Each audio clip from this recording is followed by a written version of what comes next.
लेकिन उस माता पिता को उस दिन रोना आता है जिस दिन तुम उस माता पिता से मुंह मोड़ लेते हो।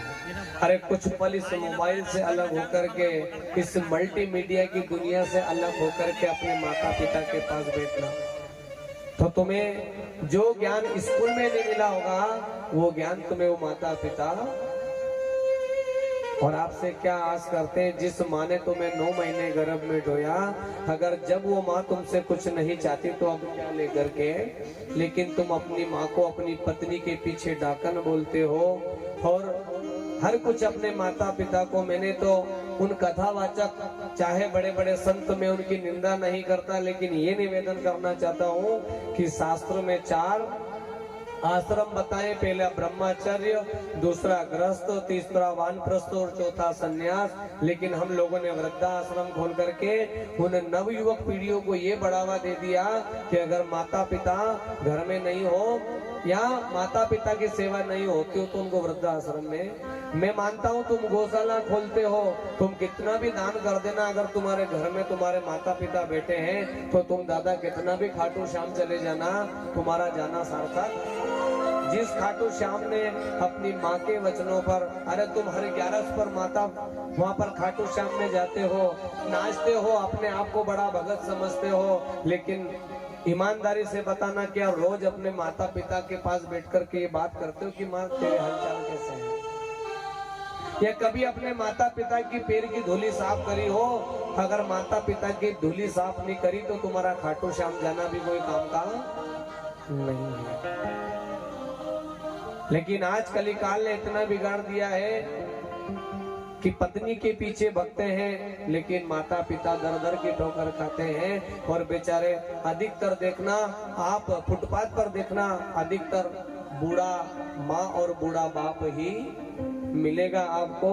और वो जिस माता, एक बाप ने 4-4 औलाद को जन्म दिया, लेकिन वो 4-4 औलाद अपने माता पिता को नहीं रख पाती है, तो तुम्हें कथा सुनने का अधिकार भी नहीं है और तुम्हें इस संसार में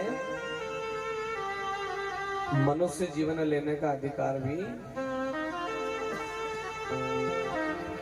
वो जो बोएगा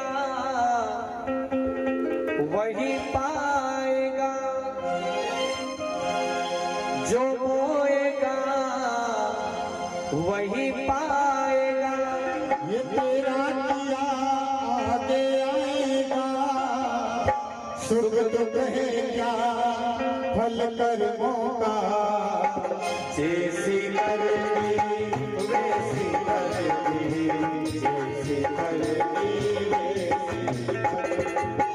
वैसी करनी, वैसी करनी।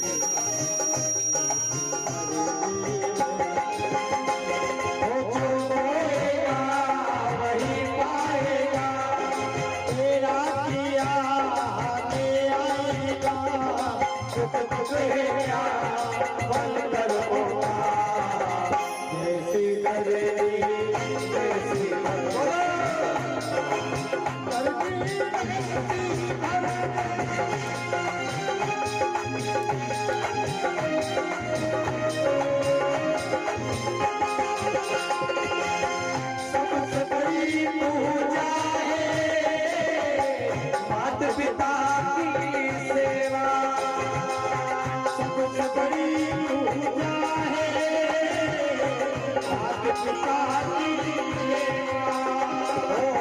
किस्मत वालों को ही मैं तो धन्यवाद देता हूँ चौहान परिवार को, और वो चौहान परिवार के पितृ भी कितने किस्मत वाले हैं कि जिनके यहाँ पर ऐसे बेटे ने जन्म लिया। हम ब्याह भी करते हैं, हम दुनिया का सारा काम करते हैं, लेकिन काम ऐसा करो कि जिससे आज आप और हम सब यहाँ बैठे हैं। तो ये चौहान परिवार के पितरों की बहुत बड़ी कृपा है।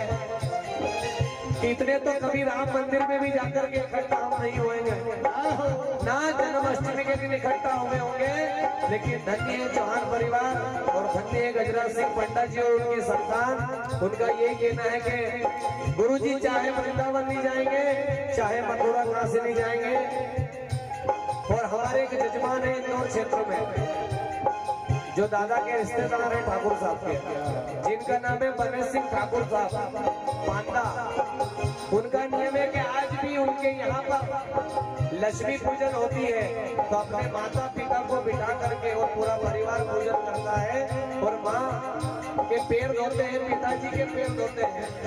लेकिन आज उनका ये कहना है कि गुरु जी ये हमारी लक्ष्मी और ये हमारे विष्णु जी हैं। लेकिन आज हम